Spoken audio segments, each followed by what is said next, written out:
Dublin gridlock round one fight. Hold on to your hats, Dubliners. The streets are buzzing with energy and anticipation. Things are about to get lively and the atmosphere is electric.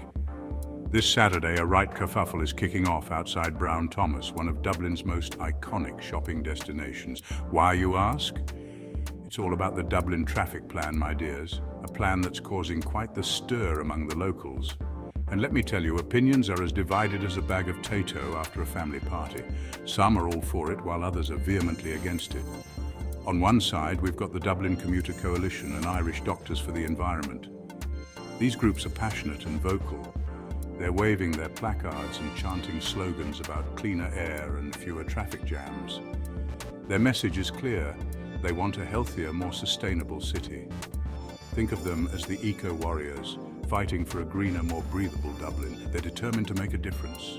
But wait, who's that emerging from the Brown Thomas lair, clutching their pearls and designer handbags? It's a sight to behold.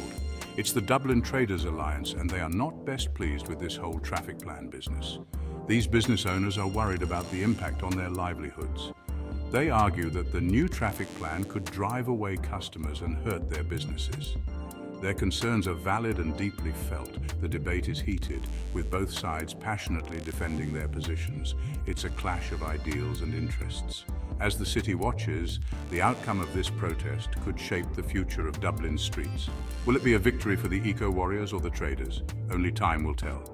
For now, Dublin remains a city divided, with the echoes of today's protest lingering in the air. Stay tuned for the next round in this ongoing saga. Dublin's future hangs in the balance. Now, Brown Thomas, that grand old dame of Grafton Street, is a bit like the Queen of England. It's a symbol of tradition, elegance, and a certain way of life that many hold dear. They're not used to being told what to do, especially when it comes to their precious customers. The store has always prided itself on offering a luxurious shopping experience, one that caters to the whims and fancies of its elite clientele.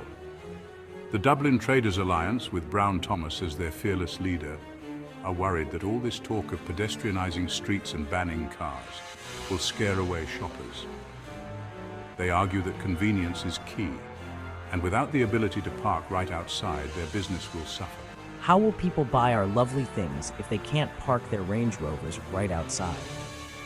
They believe that the charm of Brown Thomas lies in the ease with which customers can access it.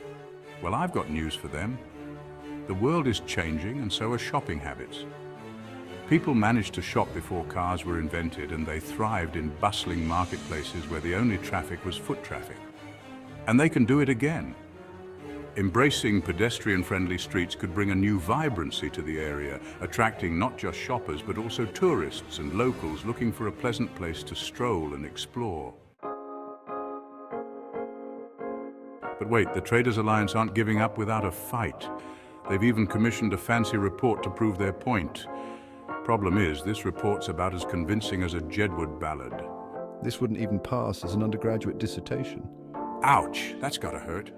Turns out their data is about as reliable as an Irish weather forecast. Meanwhile, the Climate and Health Alliance are having none of it. This group, packed with doctors, scientists, and all sorts of clever people, are practically begging the Dublin City Council to ignore the naysayers and just get on with it. Delaying this plan is like denying climate change. We need cleaner air, safer streets, and healthier lives. And they're not wrong, are they? The Climate and Health Alliance are particularly keen on getting people out of their cars and onto their feet. Walking is good for you, and cycling, and even taking the bus. They've got a point. Let's be honest, sitting in traffic jams does nothing for your waistline or your stress levels. A bit of fresh air and exercise might do us all the world of good. Plus, imagine how much more crack we could have if we weren't constantly battling for parking spaces. So there you have it, folks. The city of Dublin stands at a critical juncture. The battle lines are drawn and the tension is palpable.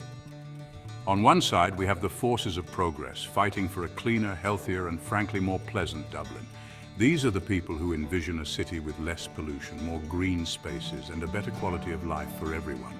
On the other, we have the defenders of the status quo, clinging to their exhaust fumes and parking spaces. They argue that change is too costly, too inconvenient, and too disruptive to their daily lives. The question is, which side are you on? Are you willing to embrace change for the greater good, or do you prefer to stick with what you know despite the consequences? Because the future of our fair city is at stake. The decisions we make today will shape Dublin for generations to come.